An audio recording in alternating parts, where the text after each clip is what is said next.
for the Laurel Armory Anderson Murphy Community Center. As you may or may not know, we're kind of in the middle of planning phase 2 of the renovations down there at the Armory. Most of that will entail renovations to the basement area. Part of those renovations are moving the existing fitness room into the area where the range is currently. The current fitness room will be the new dance room, which is a smaller room to the left as you come down the steps, and that area will be made into a meeting room. We'll be adding some bathrooms down there and some other facilities. So as part of all this this plan, we were thinking it'd be a good time to upgrade the fitness equipment down there. As you may remember, we've got the current fitness equipment from the Robert J. DePietro Community Center when we upgraded the current equipment there. So, and we also have equipment over at the Laurel Police Department in their fitness room. So we've been dealing with this company, Heartline Fitness, for a number of years. We bought all our equipment from them, and we were able to ride contracts to do that. Currently, Montgomery County has a contract with Heartline. We asked them for a proposal, which they gave us. And Heartline also, we have maintenance contracts with them to maintain the equipment. Every couple months, they come into each facility and make sure everything's running right, replace belts if need be, those type of things. So the current proposal is for 27 pieces of equipment. Some of those are standalone pieces. Some of those are, of course, the treadmills, the incumbent bikes. We've got some dumbbells. We've got some also the equipment that you would use for stretching and that type of thing. And also the floor will be a rubberized floor that you currently see in most of the facilities right now. That won't be part of this contract. That'll be part of the overall general construction contract that we hope to pursue. So right now, Heartline Fitness Systems out of Gaithersburg has proposed for these 27 pieces to install is $75,041.15. This money would come out of the current CIP project along with that state bond money that we still have to spend for the total renovation project. I asked Mr. Shea to take a look at this today, take a look at the Montgomery County contract, and he did, and I think he was very, very happy with that. So the recommendation at this time would be to award this proposal to Heartline Fitness Equipment for $75,041.15. While they're working on that, let me ask you a couple questions, Mike. Yes, sir. Does this purchase have a contingency for maintenance and upkeep on those types of equipment? First year will be under warranty. So if we have any issues at that time, they'll come in and take care of that. We found that usually we don't have any problems with the equipment during the first year. It is commercial grade, and I think the equipment right now at the police department is well over 20-some years old and still in very good shape. And I didn't mention that I talked to Rich about if we pursue this, the equipment from the Armory can be used at the police department to upgrade their current equipment. And then we would have the equipment at the police department to donate to somebody, one of the service organizations, or sell, or whatever we choose to do, I guess. Okay. Questions from the council? Ms. Nicholas? I'm sorry. You can see a layout of the room right now. So the bottom part is coming off of 5th Street. So that's that one wall in the basement there. Those 4 large things right in the middle, highlighted in, well, overseeing the yellow are the treadmills.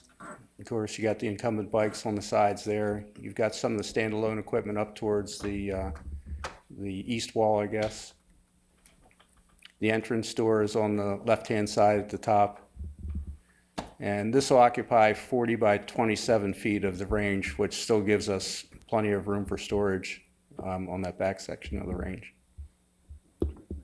Okay. Ms. Nicholas? My question, you said that the old equipment is going to be going to the police department? Yes, we can do that. that. Equipment's going to be donated out? Could be, yes. Mm-hmm. What is the timetable on that? Well, naturally, we can't put any of this equipment in until the renovation project is complete. So we're thinking summertime, midsummer. Mr. Les? I'm fine. Ms. Carey? Mr. Smalls? Thank you, Mr. President. Just, Mr. Lotsky, for those folks who may not understand and look and see that Heartline is the only bidder on this, by writing the Montgomery contract, and tell me, correct me if I'm wrong, but by writing the Montgomery County contract, all of the sort of review of any bidders who participated in has already been done by Montgomery County. And so we get the benefit of seeing the result of that process with this one contractor. Who, Yes.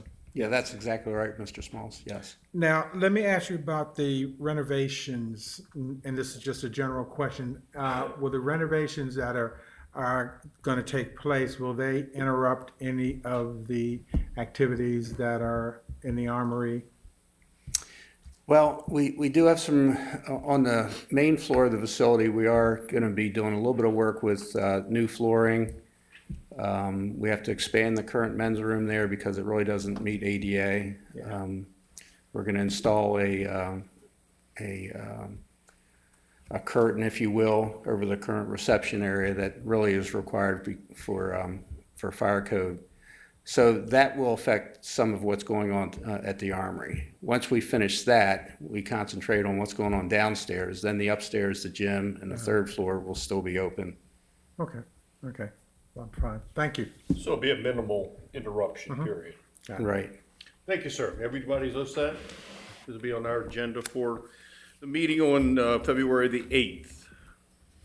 Thank you. At this time, I'll ask Mr. Petro to come forward, and I'll read into the record ordinance number 1862, text amendment number 240, an ordinance of the mayor and city council of Laurel, amending Laurel Unified Land Development Code, section 20-7.8, table of commercial uses, and section 20-22.72, special exceptions to permit certain state licensed premises of a licensed dispensatory for medical cannabis, i.e. marijuana, in conformance with the Maryland state law and providing for an effective date.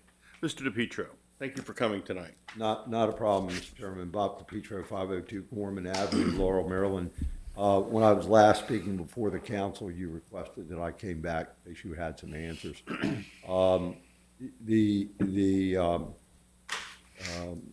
I think it's critical for the city to understand that there's no guarantee that you're going to have a dispensary in the city. It's a law. There's over 800 applications for dispensaries that were applied for by the November 6th deadline. There are 7 that are identified in the 21st legislative district. So that's our district, and yes, there is a potential to do that. The thought process was the evaluations were going to be done this past December and or January. The overwhelming application process has now put that off to early summer. You were specifically asking questions. I brought, which I will leave with Ms. Rao, a copy of the regulations on the dispensary alone. I did mention at the council meeting, and I would just reiterate again tonight, if you go to maryland.gov, the Maryland website, you go to the Department of Health and Mental Hygiene, and you go into the Natalie Prada Cannabis Commission, then you can have all these details in its full scope. This process has been going on for actually a couple of years. This wasn't just something new last year. This debate has been going on, and this is a bit of a cultural thing for me. It was a cultural shock that, you know, coming in my age out of an era where drugs were starting to come into people's lives. I mean, I was taught all my life, sat up in these, you know, council chambers as both the councilman and the mayor, and this was a drug, and this you needed to eradicate from your community. It was bad stuff, and, you know, this entire culture has changed. And to Maryland's credit, They only went into the approval of medical marijuana, and it's a very, very strict guideline. The National Association that has now been established to review this gave Maryland a B+ on their laws and regulations in terms of what they have written. And as I've said, this is not open to the public. There is a process for doctors to be approved into the system. It's highly regulated. You need a doctor to approve you to receive some form of the cannabis. And as I said, this isn't just you go down there and buy the flower, the weed, and go home and smoke marijuana. That's not what this is all about. There is an element of that, yes, but there are many countries far advanced than our research here, even though we've done a lot of research in this country, but they now produce all types of creams and sprays and lozenges and pills, and it extends from, you may have read several of the people testified at many of the hearings about children that have very severe seizures and take a dosage of one of these pills, and it eliminates the seizures in certain percentage of cases pretty substantially. There's creams out to treat things like psoriasis, which is actually seeing effects of actually cleaning the psoriasis up as opposed to just treating it to make your life less miserable.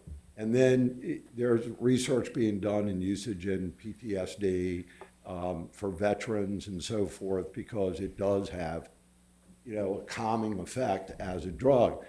The way Maryland did it, there's 3 classifications of licenses. There's a growing license, there's a processing license, and the dispensary license. The grow license is for somebody who's literally going to grow the plants, and within that plant, or at least on the same grounds, there will be a processor who will extract particularly the oils from the plant, which then they manufacture the creams and the lozenges and the pills and so forth. And it is highly regulated in our regulation.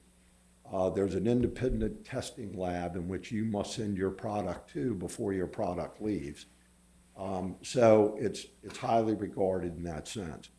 As it applies to the dispensary, this is not open to the public. You can only come to the dispensary if you've gone to a certified doctor, you've been given an ID card and a prescription card, which will also regulate the amount of cannabis that you're allowed to have, and then even to the point of the processing, which can say how much of the actual THC is going to be in, you know, whatever it is you're using, be it the salve. I mean, it's almost like regulated like a pill. But they are not open to the public, and the security, as you will see when you read through this document, and I recommend that you all go to the website and read it at great length, but we have to have major security systems outside of the building, inside of the building, 7 days a week, 24-hour surveillances. You know, you're probably going to have somebody in the dispensary 7 days a week, 24 hours a day, because there is a tremendous amount of things that will occur in the dispensary. You have to have a climate control vault in which to keep this stuff. It's very limited to a supply level of about 2 or 3 days before it's brought from the growing area. Everybody works there has to go both federal and state criminal background check. You have to be, you know, a certified person through the commission that you can work in the grow, in the processing, in the dispensary. If you leave employment, we have to notify both the commission and the Maryland State Police that you're no longer authorized to carry a card as an employee of you know, one of these grows, processing, or dispensaries. Everything is on video. There's a great deal of time spent in the computer networking. You'll see major requirements on reporting, not only the amount that is being produced, but how much is being sold. And that has to all tie back to the people that are using the cards. And, you know, the amount of product you brought into that dispensary has to be the amount that you left, and it has to be the amount that you dispense to patients.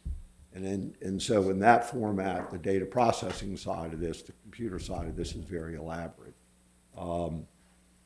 There's over 30 states now that are into the medical cannabis business in the sense of doing this. The ones that get the most attention are the states that also approve recreational at the same time. Colorado and DC are a perfect example. I mean, we do have a neighbor just to the south of us that you can buy both recreational as well as the medical side. The state of Maryland did not do anything on the recreational side, and I doubt very seriously you'll see that anytime in the near future. And they also eliminated the food processing that, you know, as you know, some people are able to digest marijuana through products to eat. And so, but Maryland is not allowing any food product. It brings a whole nother issue in on the health side.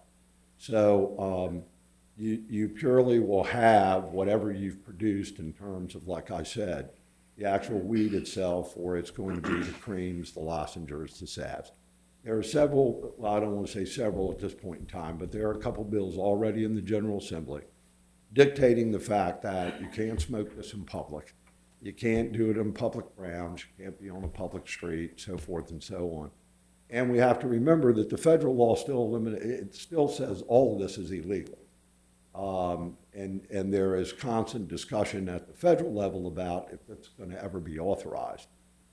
There's also a bill in the General Assembly dealing with driving and smoking or taking any type of marijuana or cannabis product. So they're dealing with that, and if you follow the stories in the Washington Post and the local news, no thanks, appreciate it. If you follow that in the local news, they're dealing with it in DC. They've been in this business now for well over a year, but now they're dealing with, well, where can you and where can't you? So the process goes on, not sure when this will get resolved in terms of, and I think I told the council about the fact that the application process, you had to submit 2 applications, identical application. One has nobody's name in it. So the reviewers nationally, this is going through Towson University, who has hired experts wherever in the United States that are reviewing applications without knowing ownership, who the players are, but the application process was pretty cumbersome. Maryland controlled your answer. If you go to the website, you can look at the application, you'll see the questions that were asked, and then you'll notice down, answer less than 750 words, answer less than 1,000, you know, whatever. Some states had applications as large as 8,000 and 9,000 pages, but it was a very extensive application process. Those reviewers have up to 85 points to score on an application for a dispensary, for a grow, for a processor. And then the Maryland Commission has 15 points after they review it. When they review it, they will know who has ownership in this. And so it's been, I think, a very well thought out process. It's been conducted. You know, people that I've been dealing with in this business are very committed to the security side of how all this works. The design on some of the buildings I've seen are pretty exotic. And it's, you know, again, I think the legislation is the right thought. I think it should go through a special exception process. And we go from there, and then we see what happens. Well, from my perspective, that's one of the reasons why I asked you to come in the council, to give them an opportunity to, you know, this is all new ground for everybody. And we've been through new ground before. The one thing that concerns me is the security end of it with the card. And we all know, and as I demonstrated a week or so ago, you know, we have all kinds of people stealing cards and stealing numbers and that sort of thing. Look at that particular aspect of it. Is there going to be an additional record kept there at the dispensary of those people that are permitted to have it? Yes. Yeah, and we have to report you know, what's going out on how much of a prescription level. I mean, I mean, the best way to say this, it's a secure drugstore. You know, as I said, it's not open to the public, and the way they're monitoring things, it's to monitor that, you know, you don't have a doctor that's handing them out, you know, left and right, saying, okay, you can, you know, I looked at you in 15 minutes and you have a chronic illness, so you can have this. I mean, they're monitoring every aspect of, not only from the production standpoint, but from the dispensing and the use standpoint. And as I said, those cards become a very important part of how the system is going to be monitored and regulated. Your license for the dispensary is only good for 2 years. And you go through a constant state inspection process. During these time periods, you have to meet all the standards that you'll find in the regs. And of course, again, it's interesting, like I said, it's cultural shock to go through this, but, you know, when you think of a liquor store, you know, selling the minors, which would be like a dispensary selling marijuana with somebody without a card, you know, this system is much more elaborate than you have with the liquor stores. I mean, they're obviously going to be catching somebody in a fraudulent situation much faster. So I think in fairness, for the amount of research that's been done, I think they've done a pretty good job in protecting against the fraud side of the business. Well, I think it's fair to say that, that it's open to a select group of the public. So it's not the general public, but it's a select group of people that have qualified for this type of service. Is that fair to say? Yeah, oh, absolutely. Right. Let's talk for a second about profits. Who makes the money? Everybody. All right, I'd like to hear about that. Well, I mean, look, it's new, it's unique. The industry right now, and you really have to remember, this industry's only been around for about 5 years. You know, 3 to 5 years since all this started. But Fortune magazine, you can go to Fortune and read a most recent article where they project that medical cannabis this year will do somewhere in the area of about $6.7 billion. And they predict by the year 2020, it'll probably be bigger than the NFL. There is a lot of money in this business. What does the city, and I'm thinking, all right, so our police department and our other departments that will have to deal with these types of inspections, or will they It's get? all regulated by Maryland State Police and the Medical Commission. Okay. Okay, any questions from the council? Ms. Nicholas? Just one, you said the license is only good for 2 years? and Yes. that's for the person who's been seen by the doctor to? No. The license for the dispensary has to be renewed every 2 years.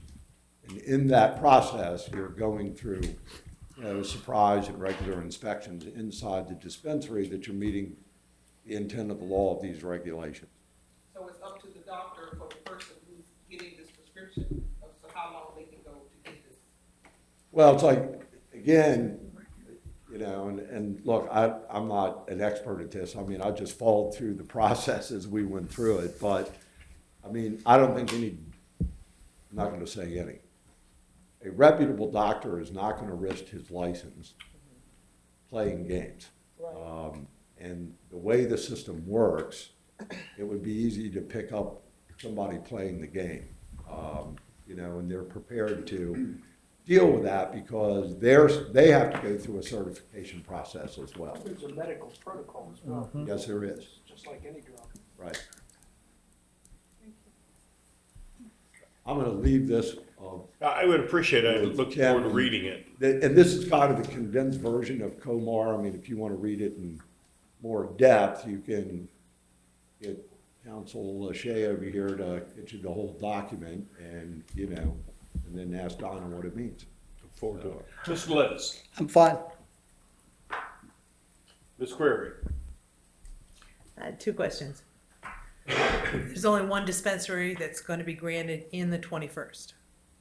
No, Two. 2 For every senatorial district in the state, there will be 2 dispensaries, out of the 7 applications. with one exception, and that is the 15 growers automatically get a dispensary.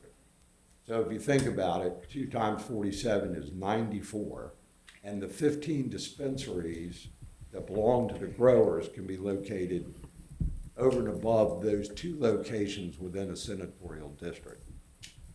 So if we had a grower, But wait, the catch there is if the commission says so. So in other words, if 3 people came in here and made an application on US Route 1, my bet is 1's coming and 2 are not.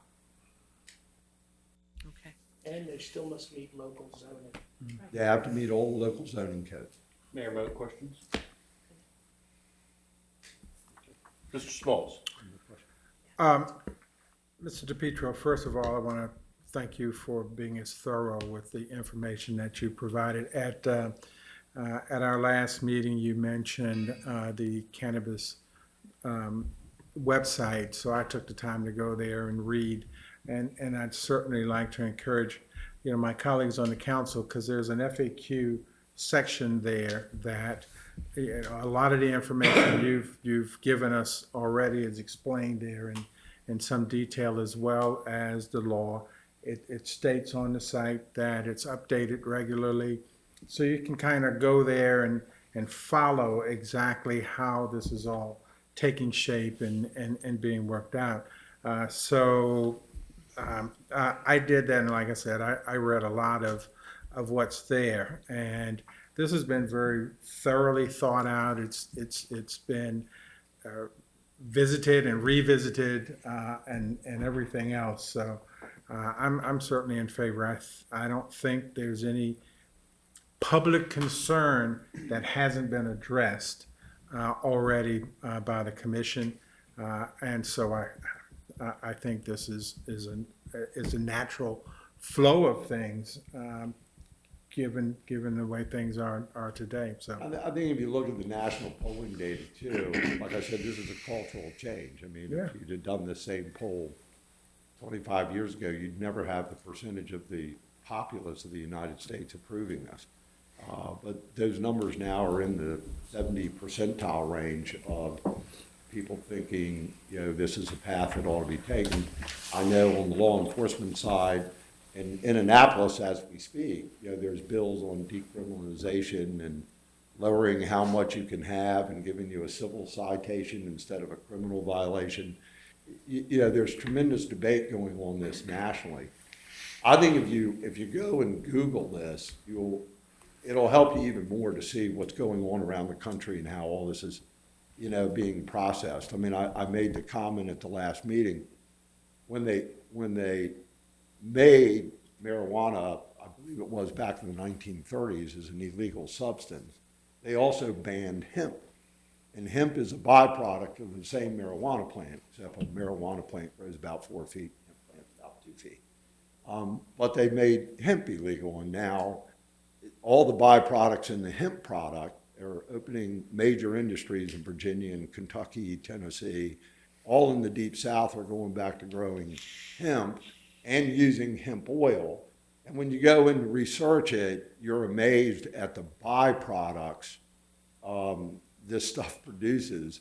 Hemp, you automatically think of rope, but it's not just rope. I mean, they're making clothes out of it. You can go online now. There's manufacturers that are making everything from jeans to sweaters and everything that's using hemp as a byproduct. So that was illegal too. And Maryland legalized hemp last year at the same time they did this, which most of the states on the East Coast were doing. I would recommend you go there. And I might mention the fact there are 2 national advocacy groups that have been trying to deal with this for years. One is having their conference in March in Baltimore. The other one's having their conference in D.C. in, I think, April or May. If it piques your interest, you may want to go to one of these conferences because they bring these experts in from around the world and across the United States who are working with this stuff on a daily basis. I think it's a change in culture and certainly a change in education as to what this all means to us. So thank you for your time. I appreciate it. No problem. Good. I just want to remind council, the piece of legislation in front of you was narrowly defined in certain areas that we felt we would be in, we felt it was the best locations, as well as to make sure that our legislation conforms to what the state has asked localities to do when they come up with such legislation. The last piece of this, I just want to remind you, can go down to Walgreens or you can go down to CVS and you can buy narcotics and walk out the door. So I think, as you said, it's a cultural change, but I think the steps are in place to protect the communities and the state, so. Thank you. That was certainly my reason for wanting to know more about it. Thank you, Mayor. Okay, we'll go on to item number 3, which is an ordinance concerning the City of Laurel obligation term notes, Series 2016 A and B. Excuse me. An ordinance of the Mayor and City Council of Laurel, the city in brackets, authorizing and providing for the issuance of the city's general obligation term note in the principal amount not to exceed $1,667,416 to refinance the city's general obligation term notes, Series 2010A and Series 2010B, and 2, its general obligation term note in the principal amount not to exceed $1,402,584 to finance the costs of certain streets improvements on the Ashford Boulevard and the Cherry Lane and the acquisition of refuge packer, providing that such notes shall be issued upon the full faith and credit of the city, providing for the levy of annual taxes upon the assessable property within the city and to pay the debt service on such notes, providing for the forms, interest rate, maturity dates, and other provisions of such notes and related purposes. Ms. Saylor, thank you. Thank you, Mr. President. The city currently has 2 notes payable with PNC Bank. One was for the purchase and renovations at 7703, 7705 Sandy Spring Road, and the other was for the purchase and renovations at 811 5th Street for the Laurel Police Department. Commercial loans are renewed every 5 years with the potential that the interest rates would change, but that's just the nature of the commercial loans. So now it's time to renew those 2 loans. So that's the $1,667,416. The other part of this is in accordance with the CIP that you adopted for fiscal year 2016. So we would be able to finance the funds to make the improvements to Cherry Lane, both directions from 4th Street up through Van Dusen Road, and for the purchase of a refuse packer and for the reconstruction of Ashford Boulevard. This would be a 10-year term, which would extend the existing notes, but when all is said and done, with a 2.25% interest rate, our debt service per month would be $3,000 less. So we can accommodate this loan in the operating budget that we currently have for debt service, and that was our plan all along. Okay, thank you. Go ahead, Mayor. I had the opportunity to talk with Michelle earlier before our meeting. I did want to, I know this is entirely, well, not really, it's the same subject, but I think that the council may want to have the opportunity, and I've asked Michelle and Luann to get with Marty and Bill and talk about possibly going through the state's infrastructure bonding again. And I think, Michelle, you said it was at 2% he was talking about? 2% for 10 years. If we were interested in doing that, I really want to take a look at the infrastructure that is currently in our CIP, and I've asked Michelle at our meeting to sit down with Rob to look at all of the road projects. If there's any, as you're well aware, we have to do some of the, what they call bridges now. If there's any of those things, but I think we should take a good look at it. It might be time we're okay from a bonding standpoint, our debt service, excuse me. Yes, sir. But at 2%, I think that's good money. We've had real good luck with the state's infrastructure. And I just wanted to throw that out to the council as well, because if there's an interest, I was gonna wait and maybe talk about it later. We have to kind of move, because you said he would be like March, maybe mid-March, if we're interested in doing So it. would that be a full percent that we would save? Well, you're not gonna save anything with this. You're still gonna have, this is entirely separate. Correct? We would Yes, not be able to. This has to be done now because of Okay. the renewal But and because future. we do have the debt service.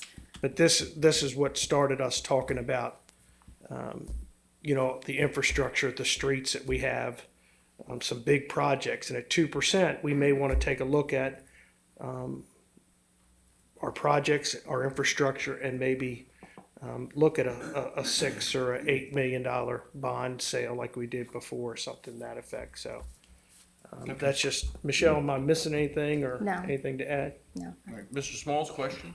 No. Ms. Nicholas? Mr. Les? Yeah, John, let me just ask Michelle, number 5, break funding indemnification, is that correct? That's a bank funding indemnification. On the caption.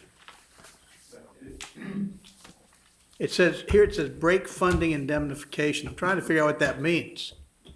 I read the statement several times. Where are you, sir? General obligation term note. Yeah, in the term note. Yeah, number 5. I'm sorry. I was gonna ask the wrong person, but since you're standing there, Yeah, Bob Dory, yeah. Miles and Stockbridge, Yeah. Bond Counsel. Break funding indemnification is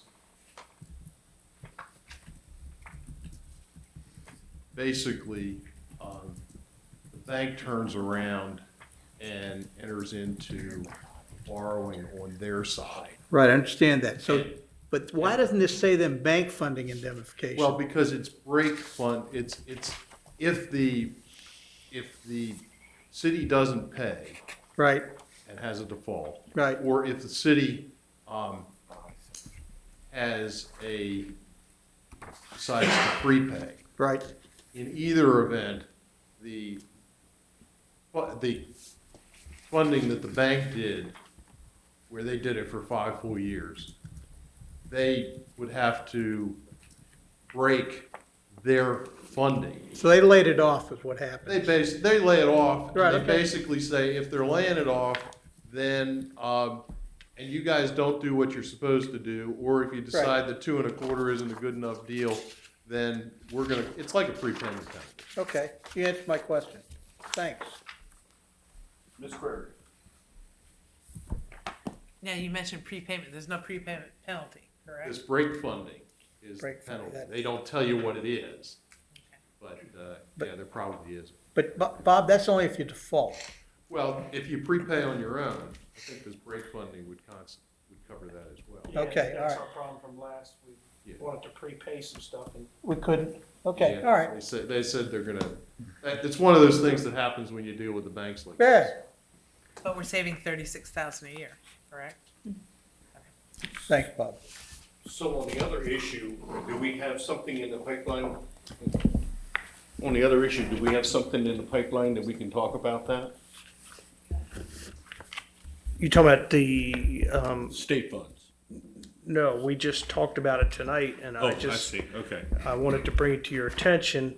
What that does do is save us bond counsel money, it saves us attorney fees. I like that, that's usually around 100,000 alone, because the state does all that work. I mean, if you remember, Rick Wilson, when it was on the council, brought that to our attention, we started using it, and it's worked out very well for us. And I guess what I'm gonna tell Marty and Michelle and Lou and Billy and probably John will need to be there is to look at our projects and Rob. And That's what unless I'm hearing from the council, they're not interested. But we have some infrastructure we really do need to worry about and take care of. And I think at a 2%, we can't go wrong there. No, That's a really good program. from what I'm hearing, that's exactly what I want to hear, that, we can take the CIP, move some things forward, go and get them done now and save money. All right, any other questions to council? Thank you, Mr. Drury, I'm sure we'll hear from you. Thank you, Ms. Saylor. All right, item number 4, draft ordinance authorizing the City of Laurel's acquisition at no cost of certain real properties located on Fort Meade Road in the city consisting of 3.68 plus or minus acres, Levi's Little Acres, in brackets, 5.66 plus or minus acres of Levi's leftover that were declared surplus property by Prince George's County Council via CR 56-2015 and whose transfer to the city was approved by CR 56-15. Mr. Fleming. Thank you, Mr. President. As you are probably aware, the city has been looking into acquiring some property from Prince George's County in the vicinity of the Stephen P. Turney Recreation Complex. There are several different ideas or thoughts as far as how we could use that property. But in the interim, we did request Prince George's County to surplus that property and make it available to us. We were notified just this morning that the Prince George's County Council had authorized that property to be surplused, and the county has completed the necessary paperwork to deed that over to the city. In speaking with Mr. Shea, the state law, the annotated code of Maryland, requires that an ordinance be adopted to accept the conveyance of property, and that's what you have before you, sir. Okay. Thank you. Questions, Mr. Smalls? None from me. Ms. Nicholas? No questions. Mr. Les? Mr. Fleming, there's no cost associated with this to the city, is that correct? Some attorney's fees, Actually, no. Well, but that's it. There is. you were donating that, right? Yeah, okay. If I remember correctly, since the city would pay some kind of transfer, but we get the money back. Is that correct, John? Basically, it's in exchange for $1, but Prince George's County is handling all the cost of Okay. the transfer and recordation in the recordation, Land okay. Records Office. Thank you, Mr. President. Ms. Query? Okay. Thank you, Mr. Thank you, sir. Fleming. At this time, I'm going to take item number 5. This is a discussion on the audit of financial statements that we've just received. And I've asked that we put this on the agenda so that if the council had any comments or questions about the audit, that we could go ahead and discuss it with Ms. Saylor now. She's gonna have a statement. Oh, go ahead, make a statement. The auditing firm will be here Monday evening. Historically, well, this document is actually their document. It is based on the work of my department in the city's record keeping and accounting. However, they are an independent firm, so it's best to hear their presentation first so that it's independent and unbiased. So we can discuss any issues that you might have after they make their presentation. I thank you for educating me. I appreciate it. So we'll do just what she has suggested, and we'll take it up at the council meeting. And then if we have any questions after that, we'll do it at that particular time. Mr. President, will that be at 6:30 Monday night? Yes. Okay, thank you. All right, at this particular time, I'll take item number 6, which is a possible adjournment to a closed session to discuss a real estate matter with our attorney, and I'll read into the record the following. The following is a statement is made regarding the adjournment of the mayor and city council to a closed section on this date, that being February the 3rd, to discuss a real estate matter. The reason for adjourning is to close into closed session is to discuss a real estate matter.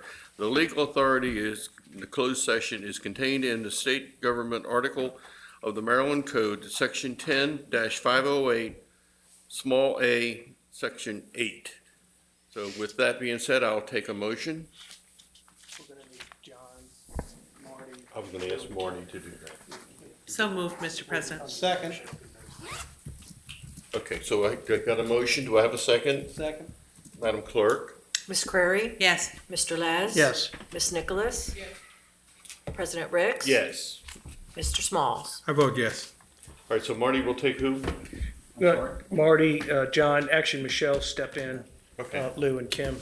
Everybody else can, unless it council has questions, I don't- they can go on. Thank you very much for coming tonight.